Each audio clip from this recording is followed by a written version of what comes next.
सद्गुरुदेव जय पद शरणौ श्रेयस रूप चरणौ शरणौ। जय सद्गुरुदेव जय पद शरणौ श्रेयस रूप चरणौ शरणौ। जय सद्गुरुदेव जय पद शरणौ श्रेयस रूप चरणौ शरणौ।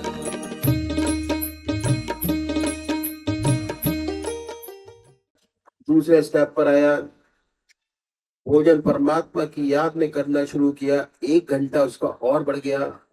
तब क्या हुआ? 2 घंटे मन की करंट का बहाव परमात्मा की ओर, 22 घंटे दुनिया की ओर।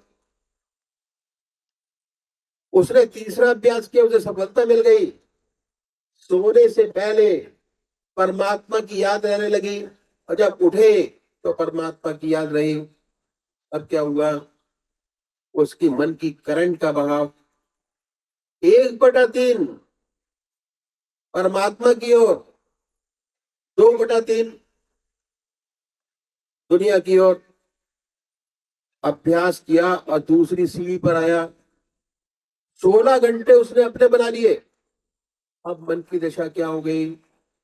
2/3 मन की करंट का बहाव परमात्मा की ओर, 1/3 दुनिया की ओर। अब परमात्मा की अधिक याद रहती है, इसकी आदत बन जाती है। जब ये अभ्यास हो गया, ऐसी सुंदर आदत हो जाती है कि जहां वक्त मिला ईश्वर की याद, जहां वक्त मिला ईश्वर की याद। जैसे एक जहाज समुद्र में जा रहा है, उस पर पक्षी है, उड़ान मारता है और कोई स्थान नहीं मिलता, जहाज पर लौट के उतरता है। यही दशा बिल्कुल मन की हो जाती है। काम में व्यस्त हुआ, काम से छूटा ईश्वर की याद, काम से छूटा ईश्वर की याद, क्योंकि अब मन की करंट का बहाव 2/3 परमात्मा की हो रहे हैं। मन की आदत अंतर्मुखी हो गई है, बहिर्मुखी एक बात ही नहीं है। साधारणतः अब तक क्या था? बहिर्मुखी था मन का बहाव। तो जब देखो दुनिया, जब मन पर निगाह डालो दुनियावी विचारों से भरा है। जब देखो दुनिया, जब सोचो दुनिया। और क्योंकि मन का बहाव दुनिया की ओर है, दुनिया की सोचेंगे। अब उलटदार हो गई, 1/3 दुनिया की ओर, 2/3 ईश्वर की ओर। जैसे आज रह रहे के दुनिया के विचार मन के अंदर भरे रहते हैं, बिना सोचे बगैर मन भरा रहता है दुनिया के विचारों से। तब ऐसे लौट लौट कर परमात्मा का चिंतन होता है। जब खाली ईश्वर की याद, जब खाली ईश्वरीय चिंतन, जब खाली ईश्वर की याद, और कुछ होगा ही नहीं। इसी का नाम उलटधार है। और ये तरीका उलटधार करने का है। जब उलटधार हो जाती है तो काम बन जाता है। पूरी सफलता हमको प्राप्त हो गई, काम बन गया। यही अभ्यास स्टेप सेकंड मुश्किल है। जिसने ये अभ्यास कर लिया उसे सफलता प्राप्त हो गई। बाकी तो थोड़ा सा रह जाता है, वे भी आसान है, मुश्किल नहीं। परमात्मा तू ही है, तेरी इच्छा को।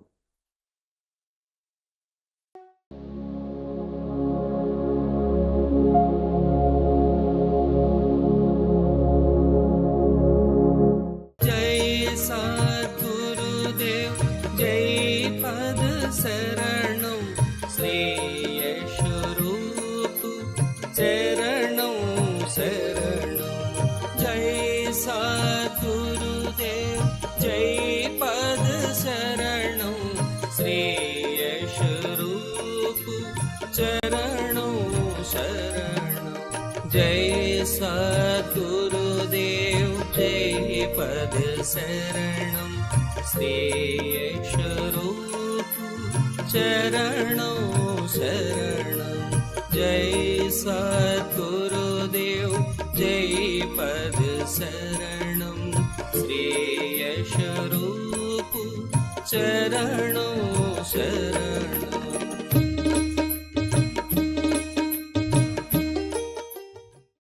पूज्य माता और बंधुओं, एक बार एक डॉक्टर ने प्रश्न किया कि साहब पूजा का क्या फायदा।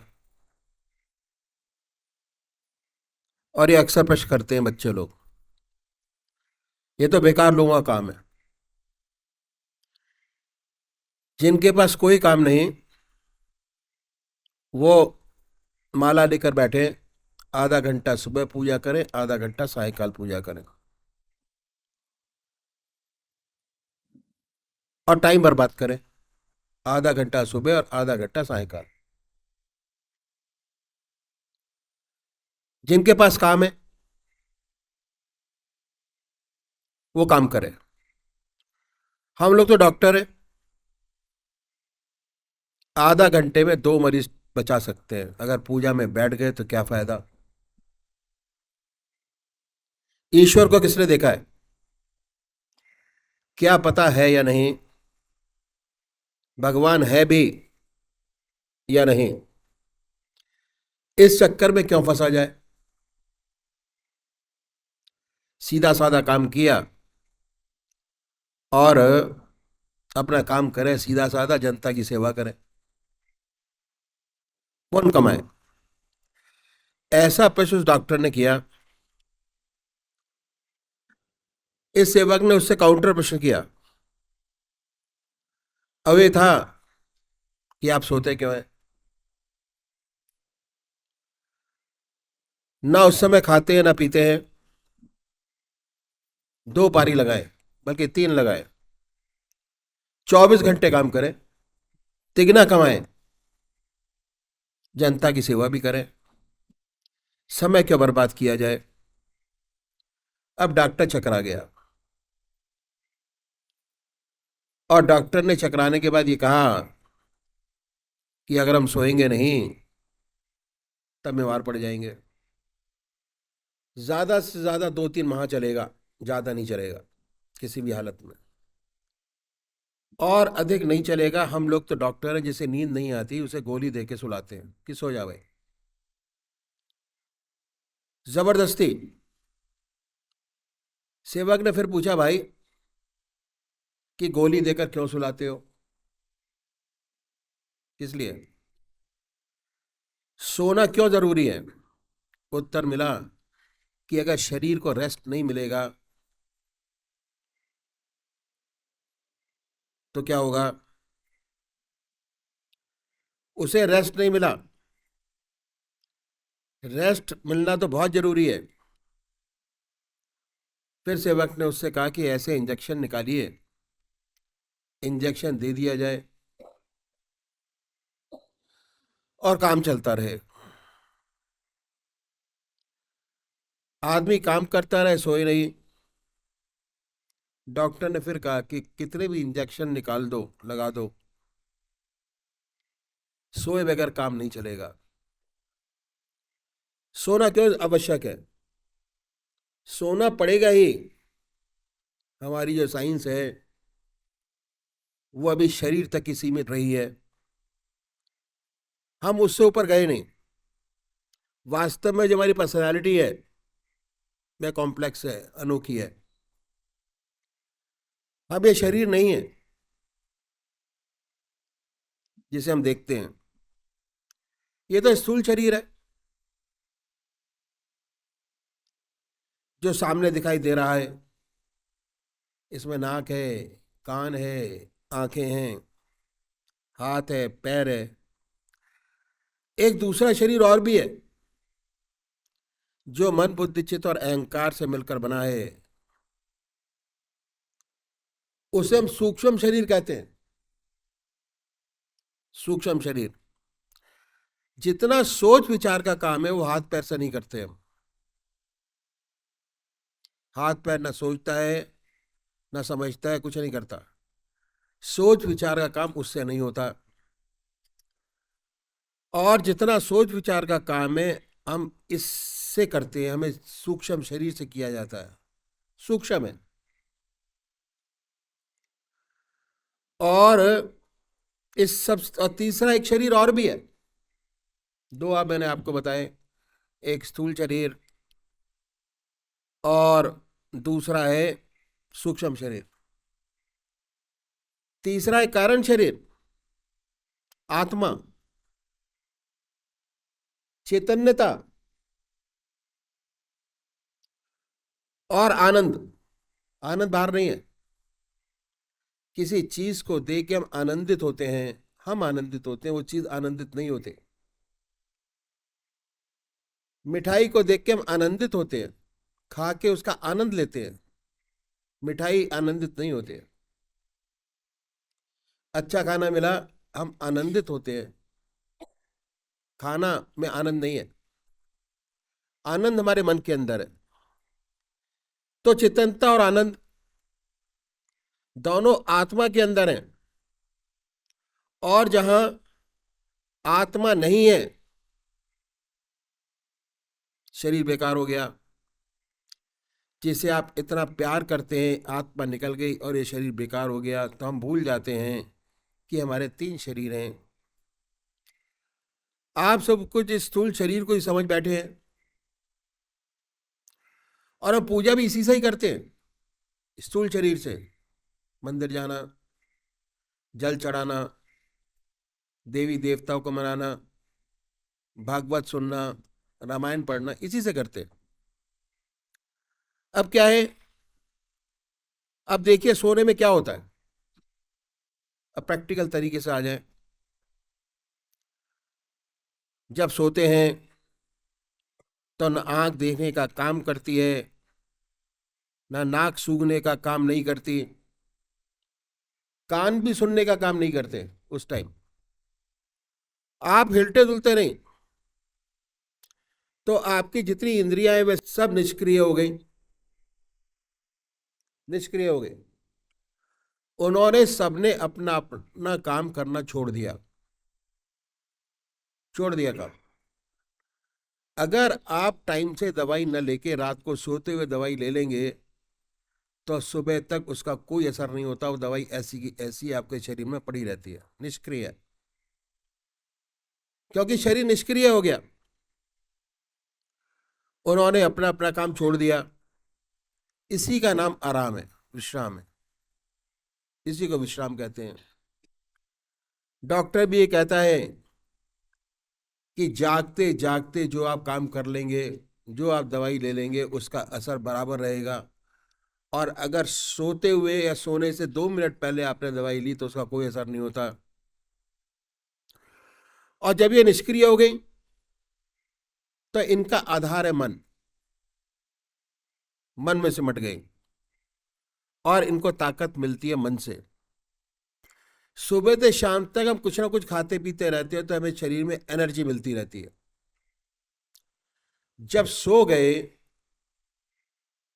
तो न रात को खाते हैं न पीते हैं।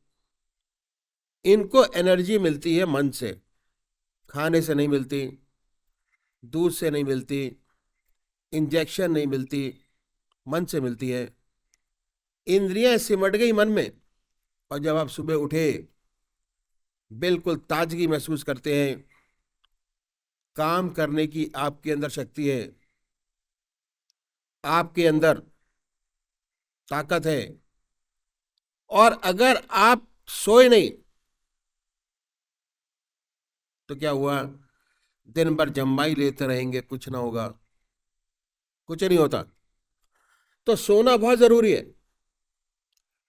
तो हमने देखा कि शरीर को सुलाना बहुत जरूरी है, इसको रेस्ट देना अत्यंत आवश्यक है। ऐसे ही हमारा सूक्ष्म शरीर है, सूक्ष्म शरीर जिससे हम सोच विचार का काम लेते हैं, इसको भी नींद देना बहुत आवश्यक है। हमारे ऋषियों ने, महर्षियों ने इस बात को जाना,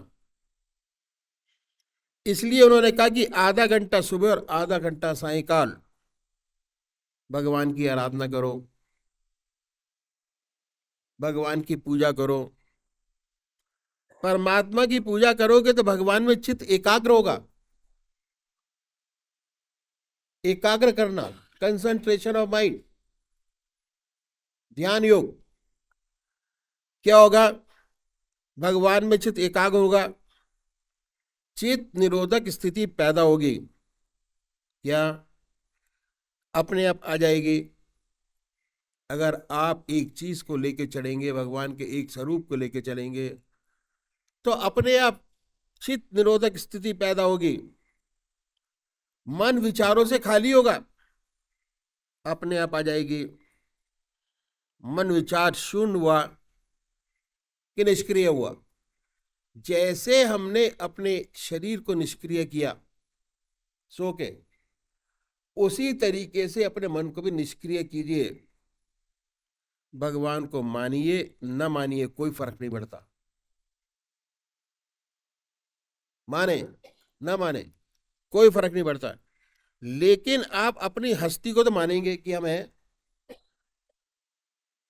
हमारा एग्जिस्टेंस है, और इसका सच्चा विकास करना हमारा फर्ज है। सच्चा विकास, भगवान आपकी पूजा का भूखा नहीं है। जो आप कर रहे हैं अपने लिए कर रहे हैं, हमारे लिए, अपने लिए कर रहे हैं। अगर आप अपना सच्चा विकास चाहते हैं, तो जिस प्रकार आपने शरीर को रेस्ट दिया, उसी प्रकार मन को भी रेस्ट देना बहुत जरूरी है, और उसी प्रकार मन को भी रेस्ट। तो ये जो पूजा है, ये मन को रेस्ट देने का काम करती है। मन को एक तरफ लगा दीजिए, एक तरफ, एक इष्ट की तरफ लगा दीजिए मन को, तो क्या होता है? मन का काम सोचना विचारना है, 24 घंटे सोचता है, 24 आवर्स। दिन में काम करता है, रात को सपने दिखाता है। मन 24 घंटे चल रहा है, 24 घंटे इंटू 7 डेज इंटू 12 महीने, और जितनी आपकी एज है उससे मल्टीप्लाई करिए, इतने घंटे आपका मन बराबर विचारों से भरा हुआ है, खाली नहीं है। अब क्या है, जब विचार शून्यता आ गई, उसको आराम मिला। जब आराम मिला तो क्या हुआ? उसका सीधा संबंध आत्मा से हो गया, और आत्मा में आनंद और चैतन्यता, आनंद भी उसी में और चैतन्यता भी उसी में। उसके बाद आप कितना हल्का फुल्का महसूस करेंगे, कितनी अनुपम शांति आपको प्राप्त होगी, कितना आनंद आपको मिलेगा, ये अनुभव का विषय है। उसके बाद सुंदर सुंदर विचार आते हैं, वो समस्याएं हल होती हैं जो जिंदगी में कभी ना हुई हो। ऐसी ऊंची शक्ति प्राप्त होती है मन से, आत्मा से, और फिर सच्चे मनुष्य के भाव पैदा होते हैं। हम कौन हैं उसका रियलाइजेशन प्राप्त होने लगता है। धीरे धीरे हम जान जाते हैं कि आप क्या हैं, और जब हमें ये अनुभव हो गया कि हम क्या हैं, तो हमें अपना वास्तविक स्वरूप नजर आता है कि हम कोई गैर नहीं है, सभी हम ही में हैं। जितने ऊंचे संत हुए उनका अंतिम निष्कर्ष यही रहा।